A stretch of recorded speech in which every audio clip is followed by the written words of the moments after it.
I've come across a rent-to-rent deal that looks good on paper, but something feels off. I'm unsure if the margins will be enough after maintenance and tenant turnover, but I don't want to miss out. How do I know when it's time to walk away? ... So say that again. So they've come across a rent-to-rent deal yeah.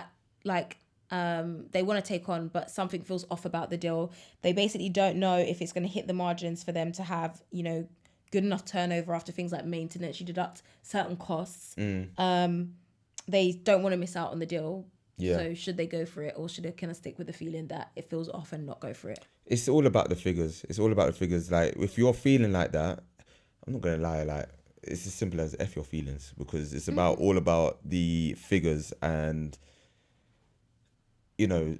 everyone talks about best case, likely case, worst case. What does it look like at worst case? Because what you don't want to do is go into a property deal expecting the best case and then getting hit with the worst case, and it's a consistent worst case, right?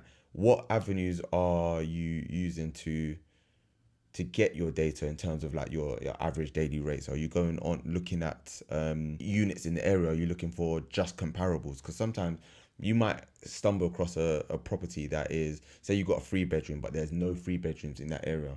Some people will be like, oh, it's not a great deal, and that's what's stopping them from thinking, oh, I like whether it's going to be a good deal. But then if you have a look at units in general, whether they're 1 bedrooms, 2, 3, 4 bedrooms, and there's loads in that area, that just tells you straight away that there's demand for service accommodation anyway. There's just not that many 3 beds, and that's where you might be able to find a niche in there and come in and be able to be that 1 3 bed that can offer service accommodation in that area. So it's all about what you're using to collect all of that data, and are you doing worst case scenarios and stress testing? How does it look?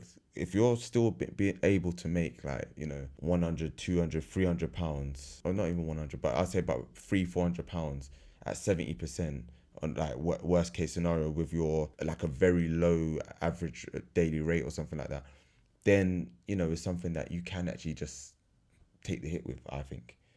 So what do you think? Yeah, you could consider. I feel like if you say something feels off, I'm a big believer of follow your gut feeling. And I don't know, I just think you sound already like you don't want to go for it. Yeah. So don't go for it. Yeah. It is definitely a numbers game. I guess you got to differentiate that feeling. If that something doesn't feel right, is it the nerves because this is your first deal, or is it something doesn't feel right because I'm going over the numbers over and over again and nothing's improving, or something doesn't feel right because I've researched the area and although the numbers are great, I can't see that demand in the area because there's no other essays there.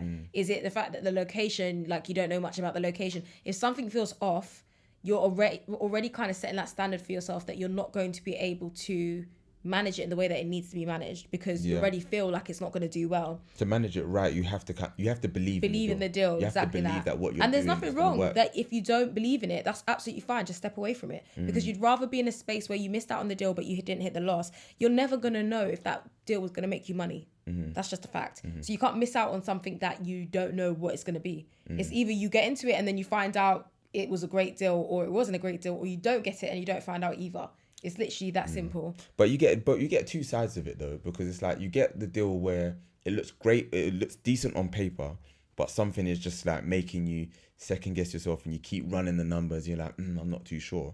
Or you get ones that probably don't look as great, but your mind's, you've kind of like emotionally attached to that deal and you're like, but if I run it this way, maybe that might work. Do you know what I mean? So you have two separate sides, two ends of the spectrum, I think, where your logical side and your emotional side can kick in with that deal. Do you know what I mean? But that's why I always say, if in doubt, personally, I say follow the numbers. Do the numbers make sense? If it makes sense, then you at least stand a chance. If you're just trying to push it through because emotionally you're thinking, well, it's a deal, it's the first person that said yes to me or something like that, then that's not a good enough reason to go through with this deal. Yeah. Oh yeah, and also just adding on to that as well, like again, there's so many people out there that struggle to find good deals, and the reason why they're struggling to find good deals is because they want that perfect deal. They want one that's going to make them £2,000 a month on average, and it's like, come on, these turnovers, these turnkeys, they do exist, but they're like gold the gold mines. Do you know what I mean? It's all about the work you put It's in. the work I don't that you actually, put in. I feel like numbers, it is definitely a numbers game, and I agree with you. But you also have to know yourself as a worker. Like, if you're not going to work hard and you literally is just like what Shauna said, you're one of those people who's like, I just want a property that's going to make me a 1K. It's likely that you're actually going to have to find something that's maybe like central London. It's just going to make kind of money on its own. If you're not that kind of person, you're kind of open to deals anywhere as long as the numbers make sense, then you'll be fine in terms of making it work. A lot of people come into the game and think that, oh, you get a property and it starts making you X amount and go through the summer period, like Shauna said before, making loads of money, a grand profit, 1.5, and then get to winter and they're literally a minus 1,000 and haven't been able to pay their rent. That's happened because you haven't put in the hard work, and that's facts. It's probably harsh to say or harsh to hear, but the fact is you've not put in the work. And we were there. I'm saying that because we were there, where we were making an excuse. Why isn't it happening? We weren't reaching out to clients. We weren't building our own direct our direct booking, like our market, our market list, our mailing list. Our mailing list. We weren't focusing on converting the bookings that we were getting into direct bookings. We weren't thinking about winter in summer, and that even just thinking about winter in summer can change, completely pivot how your bookings go in the winter period. So yeah, my advice to you would just be, I'm a strong believer of gut feeling. If you don't feel that it's the right thing for you, don't bother.